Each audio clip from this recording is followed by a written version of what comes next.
I'd like to focus on a topic that I believe is not getting nearly enough attention when it comes to social equity and the internet, and that is the new digital divide.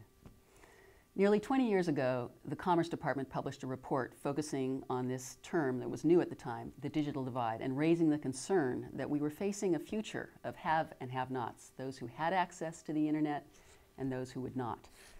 Well, nearly 2 decades later, most Americans do have some way of accessing the internet.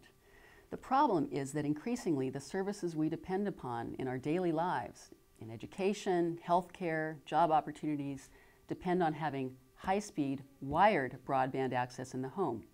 And there's a big difference and a growing disparity between those who have wired broadband access to the internet in the home and those who don't. For example, just over half of African Americans and Hispanics have wired broadband access in the home, versus 72% of whites. And if we look at household income, households with incomes of $30,000 or below and who have teenagers living at home, roughly a third of those households don't have broadband access in the home. So what do these kids do when they have to do their homework and they have to watch a video? Well, they end up either having to go to the library or, after hours, Starbucks or McDonald's.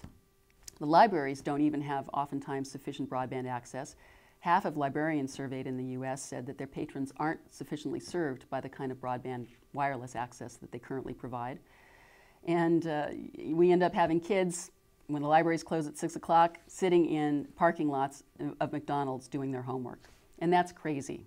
Here in America, where we led the communications, the digital revolution, we have a huge and growing disparity between those who have broadband affordable access and those who don't. And we can contrast the US with other countries and see a big difference. For example, in Seoul, South Korea, in Paris, in Amsterdam, citizens pay $35 to $45 a month for access to higher speed internet than what we pay here, $100 to $150 a month for.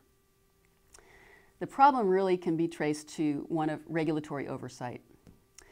The industry was deregulated, and that was intended to create competition and ultimately affordable broadband access for all Americans. But today, the industry really is dominated by cable providers and a very small handful of providers who really aren't incented to provide low-cost or affordable broadband access to the home for all Americans. This issue will become increasingly critical when seeing a doctor or being in a virtual classroom will depend on that high-speed broadband access in the home.